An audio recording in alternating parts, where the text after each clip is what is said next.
Sábado, tercera semana de Cuaresma. La oración por la que Dios nos hace justos. Lucas 18, del 9 al 14. El publicano regresó justificado. Jesús dijo esta parábola por algunos que estaban convencidos de ser justos y despreciaban a los demás. Dos hombres subieron al templo a orar.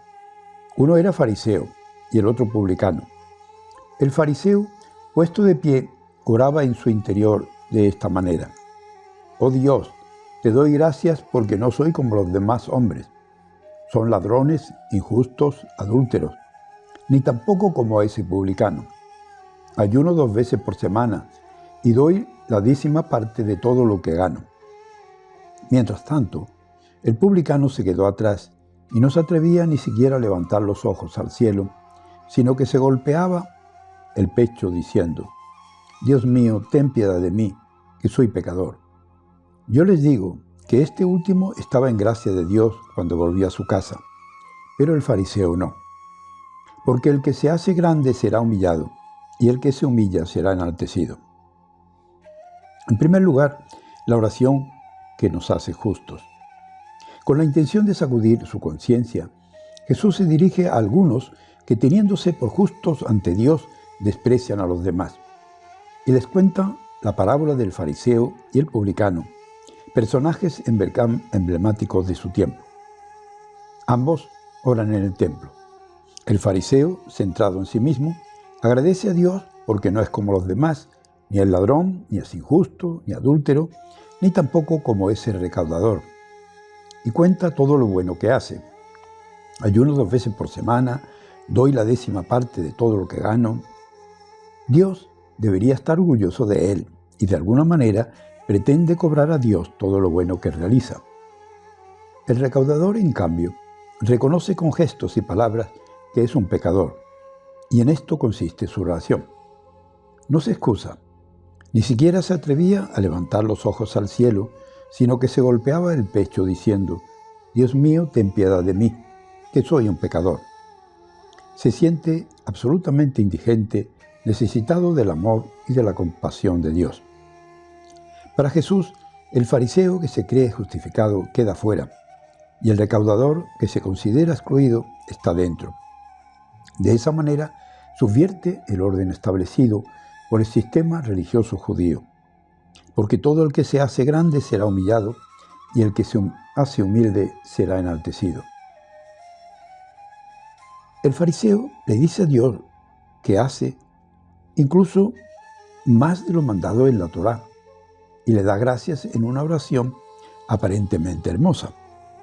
Pero su agradecimiento no es por la grandeza, bondad o misericordia de Dios, sino por las bondades que se adjudica a sí mismo. Más que orar, este hombre se contempla a sí mismo y por eso se siente seguro en el templo. Su oración es, en definitiva, una acusación del recaudador de impuestos que ora en un rincón, pues tiene fama de ladrón, de injusto y pecador.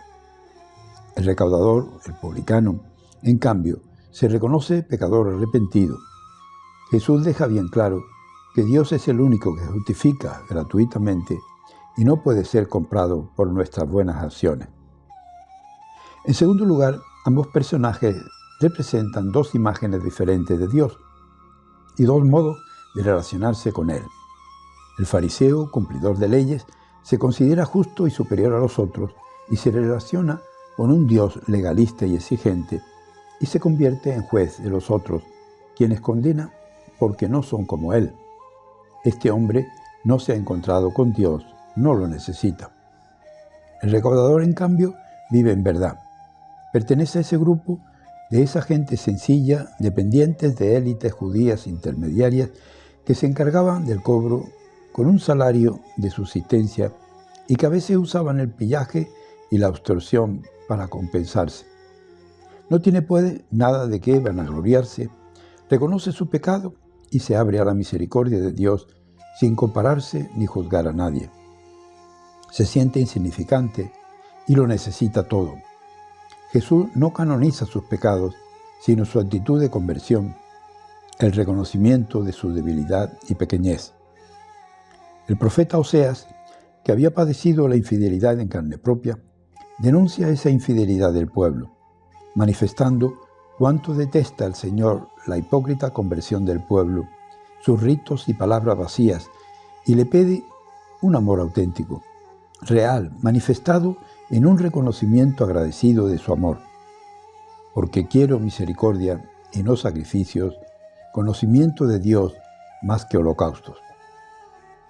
Sigue siendo plenamente actual la existencia de esas personas, posiblemente nosotros mismos, convencidos de ser justos y que desprecian a los demás. Somos buenísimos y pensamos que Dios debería estar orgulloso de nosotros. Pero Jesús sacude nuestras conciencias y nos invita a revisar nuestra manera de orar. Preguntémonos, ¿es quizás mi oración como la del fariseo? ¿Oro a Dios dándole gracias porque no soy como ese vecino miserable, o como ese hermano de comunidad antipático, o como mi esposo, esposa, tan poco comprensiva, tan intratable? ¿Podemos considerarnos también los buenos y superiores a quienes calificamos de legalistas, cayendo así en su mismo pecado que condenamos? ¿Miramos nuestra vida en actitud de autocrítica? ¿Miramos qué actitudes farisaicas hay en nuestra vida, en el mundo, en la iglesia, en nuestro país, en nuestro ambiente? Veamos a qué nos invita el Señor.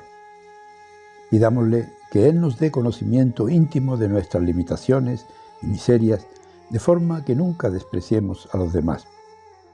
Revisemos nuestra relación con Dios y con los otros. ¿Me considero mejor que aquellos que no son practicantes o se declaran gnósticos? ¿Miro con desprecio a quienes son de orientación sexual diferente? ¿En qué medida tomamos conciencia de nuestro ser pecador? ¿Abrimos nuestro corazón al amor gratuito de Dios, que es quien justifica? Acudamos al Señor con espíritu al que nos invita el profeta Oseas y el Salmo de hoy. Misericordia quiero y no sacrificios. Les saluda y bendice en el nombre del Padre, del Hijo y del Espíritu Santo, y Mariano.